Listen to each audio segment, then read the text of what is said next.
Estimados amigos, reciban un cordial saludo. Hoy es 3 de mayo y la Santa Madre Iglesia nos recuerdan a Felipe y Santiago apóstoles.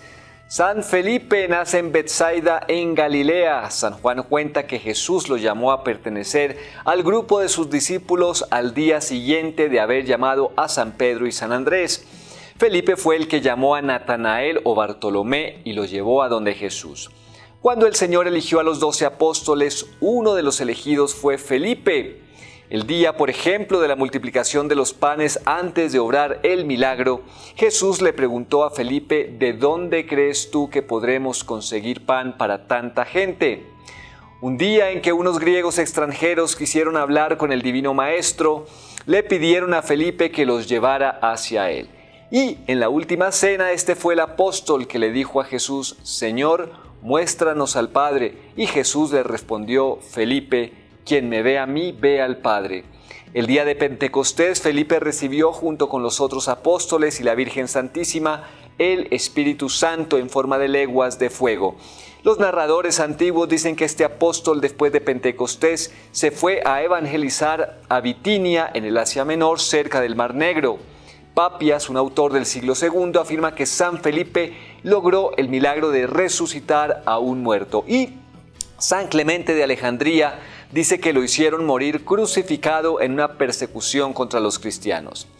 Santiago el Menor se le llama el Menor, el otro santo para nuestro día de hoy, para diferenciarlo del otro apóstol, Santiago el Mayor. El Evangelio dice que era de Caná de Galilea, que su padre se llamaba Alfeo y que era familiar de nuestro Señor. San Pablo afirma que una de las apariciones de Jesús resucitado fue a Santiago. Y el libro de los Hechos de los Apóstoles narra cómo en la iglesia de Jerusalén era sumamente estimado este apóstol. Lo llamaban el obispo de Jerusalén. San Pablo cuenta que él, la primera vez que subió a Jerusalén después de su conversión, fue a visitar a San Pedro y no vio a ninguno de los otros apóstoles, sino solamente a Santiago. Cuando San Pedro fue liberado por un ángel de la prisión, corrió hacia la casa donde se hospedaban los discípulos y les dejó el encargo de comunicar a Santiago y a los demás que había sido liberado y que se iba a otra ciudad. Y el libro santo refiere que la última vez que San Pablo fue a Jerusalén, se dirigió antes que todo a visitar a Santiago, y allí en casa de él se reunieron todos los jefes de la iglesia de Jerusalén. San Pablo en la carta que escribió a los Gálatas afirma, Santiago es junto con Juan y Pedro una de las columnas principales de la iglesia. Cuando los apóstoles se reunieron en Jerusalén para el primer concilio o reunión de todos los jefes de la iglesia, fue este apóstol Santiago el que redactó la carta que dirigieron a todos los cristianos.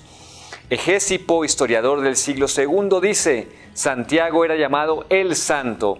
La gente estaba segura de que nunca había cometido un pecado grave. Jamás comía carne ni tomaba licores, pasaba tanto tiempo arrodillado rezando en el templo que al fin se le hicieron callos en las rodillas. Rezaba muchas horas adorando a Dios y pidiendo perdón al Señor por los pecados del pueblo. La gente lo llamaba el que intercede por el pueblo. Muchísimos judíos creyeron en Jesús, movidos por las palabras y el buen ejemplo de Santiago. El historiador judío Flavio Josefo dice que a Jerusalén le llegaron grandes castigos de Dios por haber asesinado a Santiago, que era considerado el hombre más santo de su tiempo. Este apóstol redactó uno de los escritos más agradables y provechosos de la Sagrada Biblia. La que se llama Carta de Santiago es un mensaje hermoso y sumamente práctico. Pues bien, queridos amigos, hasta aquí nuestros santos para el día de hoy.